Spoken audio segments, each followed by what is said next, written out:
Imagine, if you will, a reality stripped bare of the intricate tapestry of language that defines our daily existence. A universe where the intricate web of language that underpins our every thought and interaction has yet to be woven. In this profound silence, where no words are spoken, written, or even conceived, consciousness would exist in a state fundamentally different from our own. There would be no internal monologue narrating our experiences, no shared understanding forged through symbols, no ability to categorize and abstract the world around us with labels. How would consciousness interact with itself and the universe around it? Perception might be a direct, unfiltered stream of sensory input, lacking the framework that language provides for organization and meaning. This absence of language at the genesis of existence forms the bedrock of our exploration into an intriguing thought experiment, prompting us to question the very nature and origin of language while compelling us to explore the very essence and origin of this ubiquitous human capacity. To even begin contemplating such a state, a world without language, we must grasp the fundamental nature of language and attempt to define its essence. We posited that language, at its most fundamental level, should be defined as a set of signals and interpretations. This simple definition encapsulates the core function of language, to convey information through agreed-upon symbols and the understanding derived from them. While it is a seemingly simple definition, it holds profound implications and encapsulates the core functions of even complex languages. A signal can be anything that conveys information, like a sound, a gesture, or a change in state. Interpretation is the crucial act of assigning meaning to that signal. Even in the animal kingdom, we see rudimentary forms of this. A dog's bark, the signal, can be interpreted as a warning or a greeting, but has an interpretation. Similarly, an infant's cry, the signal, communicates needs like hunger or discomfort and interpretation. Though these lack the complex grammatical structures, they do contain abstract and even complex concepts. Our initial definition aims to capture this essential function, stripping away the layers of complexity found in traditionally understood linguistic systems. Our exploration quickly highlighted the deep and seemingly inseparable connection between language and consciousness.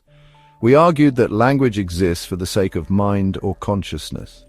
How else could a mind perceive the nuances of reality, comprehend its complexities, or communicate its inner workings to itself or others without a structured system of signals? Conversely, consciousness is the vital ingredient that breathes life into language, providing the necessary framework for interpretation and establishing meaning.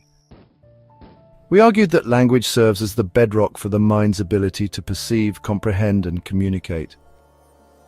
Consider how language allows us to categorize the continuous spectrum of light into distinct colors, or how abstract concepts like justice or freedom are encoded and understood through linguistic symbols.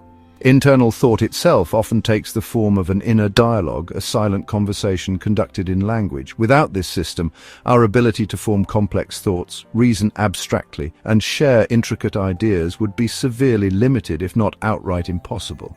We then considered the simplest possible structure for a valid language, namely a binary system, represented by 1 and 0.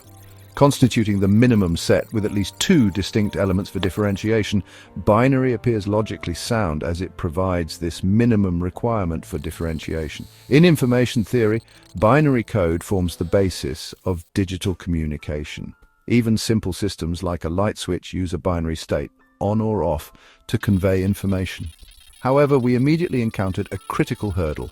Without any pre-existing linguistic framework, how could we define what these signals represent and assign meaning to these such signals in the absence of any prior linguistic context? The very act of definition requires a shared understanding and a language already in place. Consider now that the symbols 1 and 0 are inherently arbitrary. Without an agreed-upon framework, they hold no intrinsic meaning, demonstrating the necessity of a pre-existing interpretive system for even the most basic language to function. This led us to the fundamental paradox of language origin. If our very thoughts are so deeply intertwined with language, how could the initial thoughts necessary to create language have arisen in a pre-linguistic state? How could the initial thoughts required to create language have arisen in a pre-linguistic state or a linguistic void? This is akin to the philosophical problem of the chicken and the egg. Some philosophical viewpoints, like linguistic determinism, the Sapir-Whorf hypothesis, suggest that language shapes our thought, making the emergence of language from non-linguistic thought even more perplexing. Furthermore, we confronted the complexity problem. Even seemingly simple human languages possess intricate grammatical structures, syntax, and a vast vocabulary. How could such complexity arise from a rudimentary binary system without a more sophisticated meta-language to define its rules and elements? We questioned how a complex system like language could emerge from such a rudimentary binary foundation without a pre-existing, more intricate system to define and structure it. This led to the specter of an infinite regress. To define a simple language, you need a more complex one, and to define that, you need an even more complex one, ad infinitum. To define the meaning of 1 and 0, we might need other words or concepts. To define those words, we would need even more, leading to an endless chain of definitions requiring prior linguistic understanding. This suggests that building language from the absolute bottom up faces significant logical hurdles. To navigate these fundamental challenges and potentially resolve these paradoxes, we propose the existence of an all-defining language. This language would not be limited by the constraints of human creation, but would be infinite in its scope and complexity, encompassing all aspects of reality. This language would be infinite in its existence, complexity, ability, and size, predating and encompassing all of reality. It would pre-exist our conscious awareness and provide the foundational framework for all subsequent linguistic systems. It would exist for a consciousness capable of observing, interpreting, and interacting with its intricate structure, providing the foundational framework for perception, comprehension, and action. Our discussion then ventured into the profound, perhaps radical idea that language might be more than just a tool for communication. It could be a fundamental aspect to the very fabric of reality. At the most fundamental level, the universe operates through interactions that can be viewed as the exchange of signals. At the quantum level, particles interact through the exchange of fundamental forces, which can be described mathematically as signals. Electromagnetic forces, gravitational waves, and the interactions governed by the standard model of particle physics all involve the transmission and reception of information through specific signals.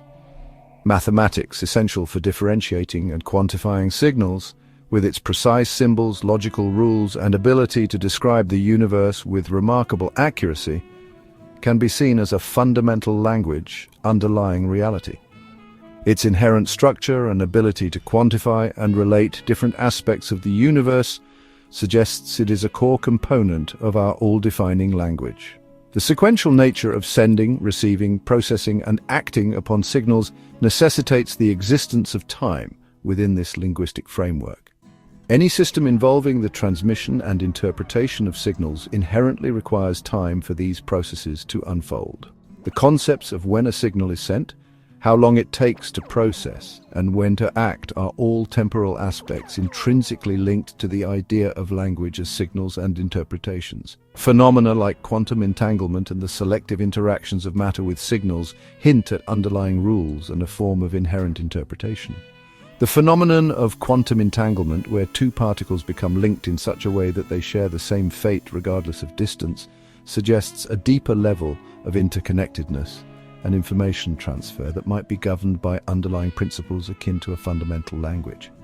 Similarly, the fact that certain atoms selectively interact with specific wavelengths of light, like atoms ignoring infrared light, indicates a form of interpretation and response to signals at a fundamental level of matter. Given the inherent complexity observed at the core of reality and the intricate rules governing interactions, it becomes increasingly difficult to logically envision such a system arising purely from such simple binary elements without a pre-existing, more complex framework. To address the question of which came first, language or consciousness, we refined our model by proposing the co-primacy and eternal existence of both language and consciousness. Rather than one preceding the other, they are fundamental partners, always existing as essential components of reality. Rather than a linear progression, both are fundamental and core aspects of existence, always having been. This also avoids the logical conundrum of one needing to precede the other. A crucial addition to our understanding was the concept of selflessness as the core nature of this fundamental language, consciousness, and perhaps an underlying essence, or spirit. This inherent selflessness could explain the sharing of language and consciousness, leading to the potential for creation and the emergence of life forms to experience and interact within this framework. This nature of giving and sharing could explain why such a complex and intricate system would manifest in the first place, leading to the creation of a universe and the emergence of conscious beings capable of experiencing it. Just as we observe instances of altruism and cooperation in nature, a foundational principle of selflessness could be the driving force behind the universe's very existence and its capacity for complexity and life. Our exploration naturally led us to consider existing belief systems that might offer similar perspectives and resonate with our thought experiment. We examined Abrahamic faiths such as Judaism, Christianity, and Islam, all sharing the concept of creation through a divine word or utterance, Genesis, John, and the Quran, which provides a strong parallel to our all-defining language bringing reality into being. Hinduism, with the concept of as the primordial sound of creation, and Brahman as the ultimate reality encompassing all, suggests a fundamental linguistic and conscious basis for existence. The idea of Lila, or divine play, could also hint at a selfless motivation for creation. Gnosticism, with various Gnostic traditions emphasizing the role of the logos, or divine thought, in the emanation of the cosmos. Hermeticism, with its central concept of a universal mind, poimandres, creating through thought and word, and the principle of interconnectedness. As above, so below initially appeared as a particularly close match. Taoism, while focusing on the Tao as an underlying principle of order, offers a less direct connection to language as the primary creative force. While several frameworks showed similarities, Hermeticism's emphasis on a cosmic mind and creation through a form of divine utterance resonated strongly with our initial model, but ultimately was lacking. Through further discussion, we focus more specifically on Christianity due to the profound emphasis on selflessness and the unique understanding of the divine language. We identified a remarkable alignment between our thought experiment and Christian theology, specifically concerning the nature of the divine language, equality with God and being God, the Christian understanding of the Logos, or the Word, as stated in the Gospel of John. In the beginning was the Word, and the Word was with God, and the Word was God, directly mirrors our concept of the fundamental language being intrinsically linked to and essentially a manifestation of the ultimate consciousness. Here, this directly equates the divine language as Jesus Christ with the ultimate consciousness, God. This aligns perfectly with our concepts of the fundamental language, creation through the divine language. The same passage states, "All things were made through him, and without him was not anything made that was made." This perfectly aligns with our idea that the all-defining language is the very instrument through which reality came into existence. The centrality of selfless love. The core of Christian theology revolves around God's selfless love for humanity, expressed through the incarnation, life, sacrifice, and resurrection of Jesus Christ, who is the Word made flesh. This resonates profoundly with our proposal that selflessness is a fundamental nature of the primordial language and consciousness. Our thought experiment, beginning with the hypothetical absence of language, has led us to a model suggesting that language is not merely a human invention, but a fundamental aspect of reality, intrinsically intertwined with consciousness. This all-defining language, characterized by selflessness, serves as the very foundation of reality and the means by which the universe came into being. Remarkably, this model finds a striking and detailed parallel within Christian theology, particularly in the understanding of the divine Logos as being both God and the instrument of creation, driven by an ultimate act of selfless love. While this philosophical exploration isn't necessarily complete, it highlights the deep and potentially inherent connections between language, consciousness, and the profound questions of existence and divinity. This journey through the hypothetical absence of language has ultimately illuminated potential connections to profound theological concepts, suggesting a deep and perhaps inherent relationship between the nature of language, consciousness, and the very foundations of existence.